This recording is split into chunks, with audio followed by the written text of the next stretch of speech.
gente vai observar aqui os elementos constitutivos da música, certo?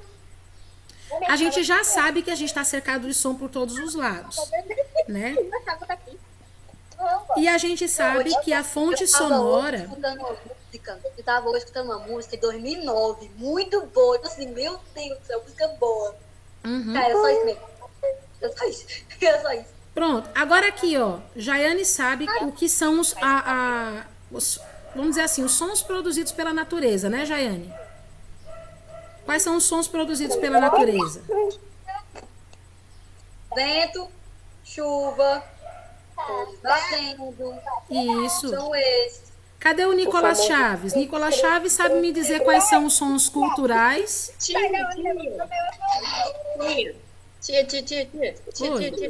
Oi. E esse foi o conteúdo que eu peguei no trabalho. Eu sei. E aqui a gente tem os sons culturais, ó. A ação do ser humano, os ruídos de carro, músicas, né? O som, como é que o som ele funciona? O som ele vai ser nada mais, nada menos do que o ar em movimento, tá?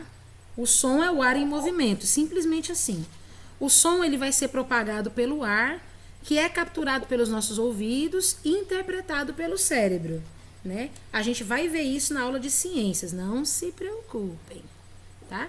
Aqui a gente tem algumas imagens a respeito da cultura egípcia, que já cultivava essa questão aí das músicas, né, em seus rituais, em suas festas, né?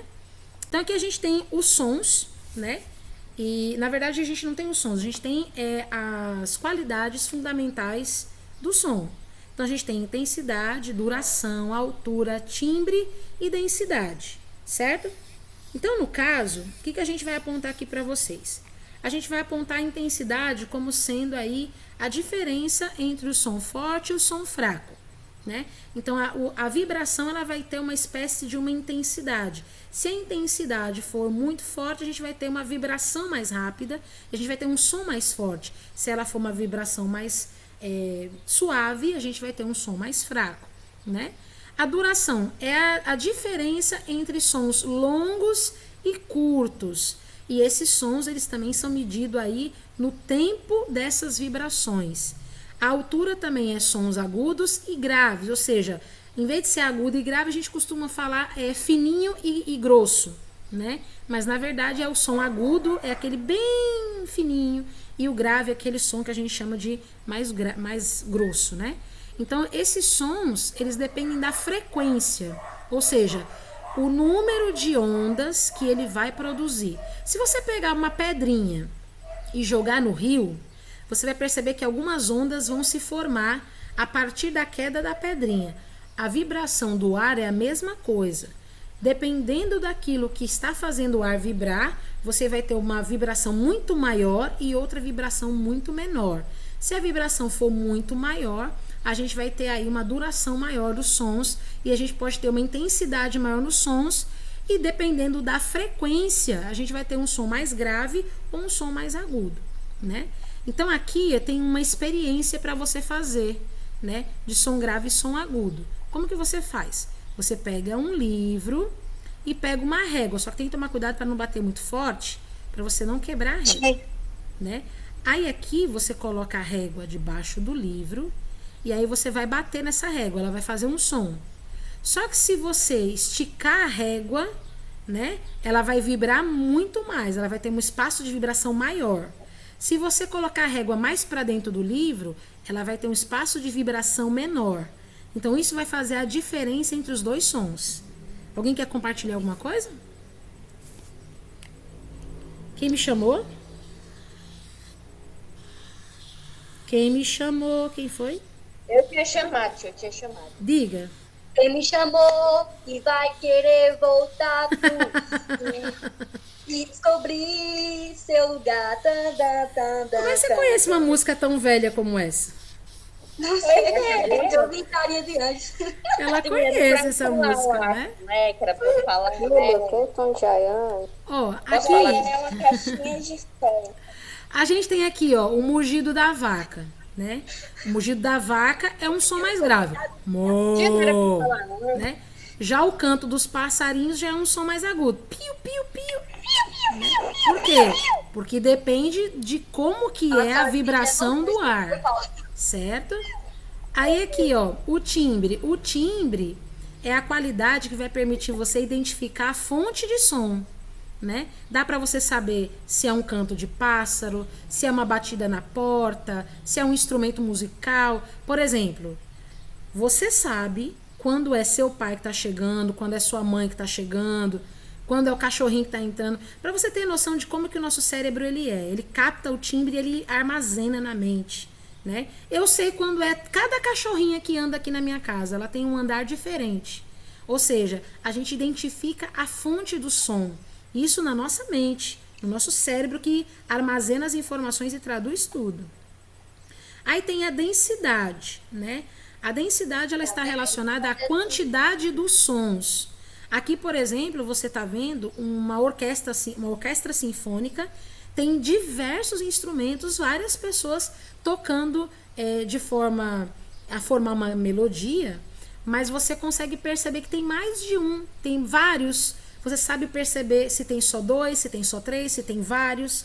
Então, essa é a densidade. Está relacionada à quantidade dos sons que você ouve, certo?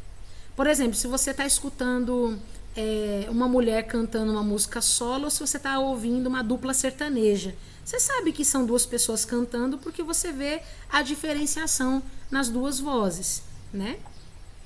E aqui a gente vai observar o seguinte: como a gente viu, para produzir o som com qualquer objeto, basta a gente fazer que esse material vibre. Então, o meu violão, por exemplo, que eu vou pegar para vocês daqui a pouco para vocês verem, ele nada mais é que a produção do som a partir da vibração das cordas.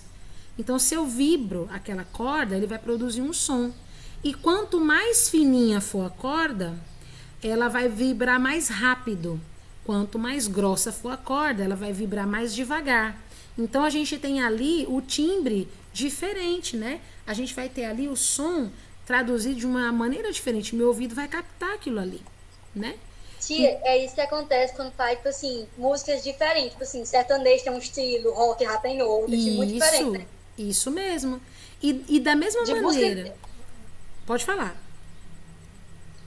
Pode falar, pode falar. Pronto. E da mesma maneira que você tem os elementos básicos da música, você também tem os elementos básicos das artes visuais, tá? Quais são os elementos básicos das artes visuais? É ponto, plano, reto e outro que eu não sei. É ponto, linha, plano e volume, certo? Então a gente vai falar um pouquinho de ponto. Esse aqui é um quadro de George Seurat, certo? Um quadro do tempo do pontilhismo, né? Que é uma expressão artística conhecida, né? A gente vai estudar o pontilhismo. E o ponto, ele é um sinal gráfico. O ponto, ele não tem uma forma definida. Ele pode ser um ponto quadrado, ele pode ser um ponto achatado, ele pode ser um ponto bonito, um ponto feio. Não importa. O ponto, ele não tem dimensão, ele não tem tamanho. Ponto é ponto, né? O ponto é o ponto. O ponto só é o ponto. Ele tá ali porque ele é o ponto. Um ponto é um ponto. Patrícia Peixoto, né?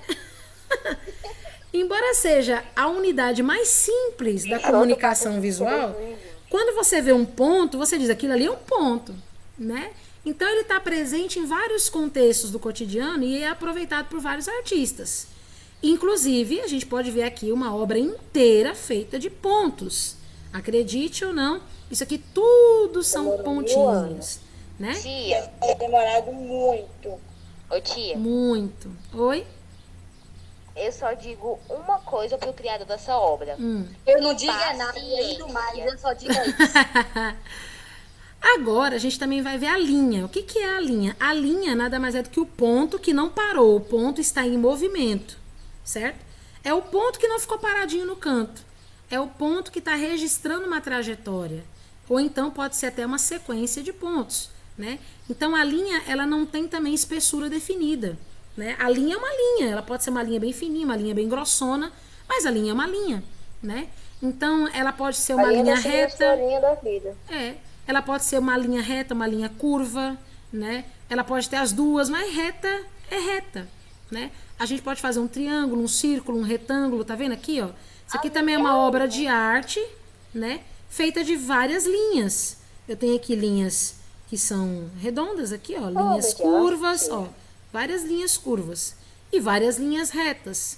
Vocês estão vendo? Isso é uma obra de arte. É sim, ó. Tá aqui, ó. Pra mim, Jean isso aí Michel é um desenho de uma Basquiat. criança de 3 anos.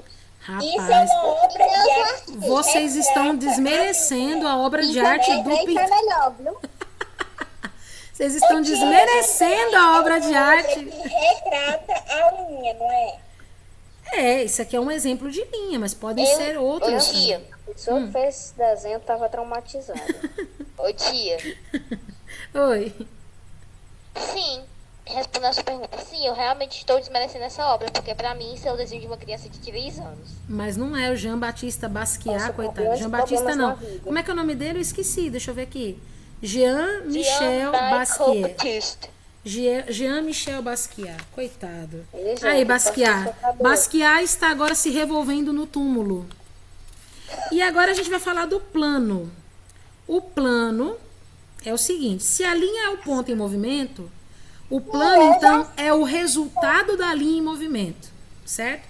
Então, a gente pode considerar o seguinte, que o plano é a superfície, por exemplo, da folha de papel, por exemplo, né? O plano é a parte que nós vamos deixar bem visível na dimensão que a gente quer expor a respeito do desenho, a respeito da pintura, né? Você pode ter aí o plano reto, o plano curvo, né? Você pode ter o plano que você quiser, só que os planos eles podem ser muitos dentro de uma mesma pintura ou de uma mesma imagem. Aqui no caso a gente está vendo um museu que está lá em Curitiba, chamado de Museu Oscar Niemeyer, tá? Vocês podem ver que esse museu ele tem meio que uma forma de um olho, não é isso? Só que como é que a gente enxerga os planos? Planos egípcios.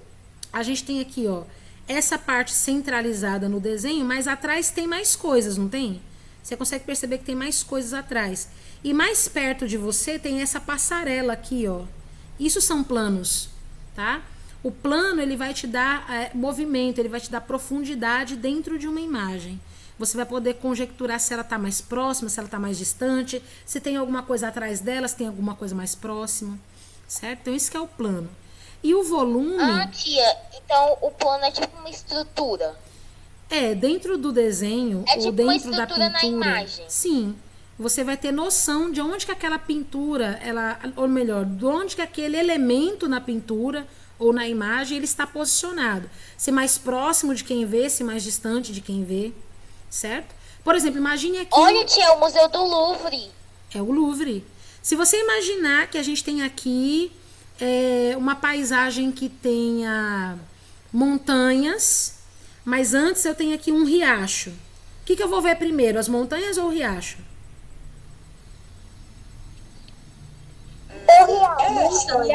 Vou ver o riacho primeiro, porque se as montanhas estivessem na frente, eu não conseguiria ver o riacho. Não é isso? Então eu vou ver o riacho primeiro, é o primeiro plano. E eu vou ver as montanhas lá no fundo, o segundo plano. Tá? Aqui no caso é o volume. O volume, ele vai utilizar o quê? Ele vai utilizar meio que os contextos, os conceitos de visão tridimensional. Então aqui no caso do Museu do Louvre, a gente está percebendo que ele é construído no formato de uma pirâmide, certo? Então a gente tem que é a ter... pirâmide da nossa época. a gente vai ter que ter 4 planos, tá vendo? Você tem que enxergar esses 4 planos para você identificar não um triângulo, mas sim uma pirâmide. Então vai ter as 4 faces da pirâmide disponível para você compreender, certo? Então isso que é o volume. Ô, tia, Oi. agora que eu percebi uma coisa. O quê? Os elementos da imagem que a senhora acabou de falar, eles estão interligados. O ponto gera a linha, que gera o plano, que gera o volume. Exatamente, era isso que eu ia chegar nesse momento. O ponto, ele vai gerar a linha, que vai gerar o plano, que vai gerar o volume. É isso mesmo. E são conceitos básicos de toda obra visual. Tudo que é visual vai ter esse conceito. O ponto, que vai se transformar numa linha, que vai se transformar no plano, que vai se transformar em volume. Tá? Para a gente concluir esse pensamento, olha aqui, a gente está vendo alguns volumes aqui, ó. Volume na arte, né? Que a gente já conhece, e a gente está vendo aqui, ó, ações tridimensionais.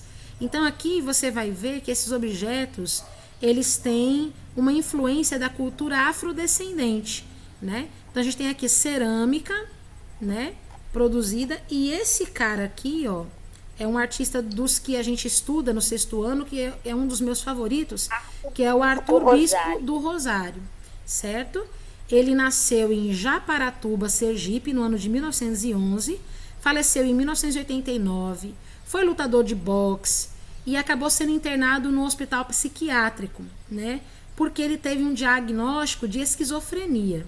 Mas ele passou parte da vida dele nesse hospital e sempre naquele pequeno quarto, no universo dele, ele começou a criar algumas peças, dentre as quais ele chegou a fazer até 1000 peças, né? Todas bordadas, né? Cheia de sucata, quinquilharia, caneco velho, utensílio velho do asilo.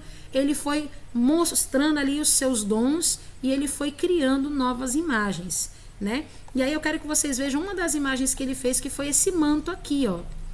Ele fez um manto cheio de cordas, cheio de cores, cheio de detalhes. Se você prestar atenção, a gente pode enxergar aqui as linhas. As linhas estão representadas aonde? Nas cordas. Nas cordas. A gente também pode ver o volume representado aonde? No tamanho das mangas. Tamanho das mangas. Você tem a noção da dimensão da peça da roupa, né? Aonde que a gente tem pontos? O Desenho. Ou nas linhas também, porque afinal de contas a linha é um ponto em movimento, né? Então você tem essas noções. E o plano? Onde é que você vê o plano? Você vê as cordas na frente e vê o tecido atrás. E depois os desenhos que tem atrás. Exatamente. Olha aqui a outra obra que ele fez, ó. Isso aqui é feito com colher. Coitado do asilo, ficou sem colheres. Ele colocou todas as colheres organizadas num painel. E eu achei sensacional. Eu gosto muito, né, dessas imagens aqui do Bispo do Rosário. Eu gosto muito. Então, a nossa aula de artes, ela está mostrando para vocês os elementos básicos da música e da imagem. Espero que vocês tenham gostado aqui dessa aula de hoje, tá bom? Vocês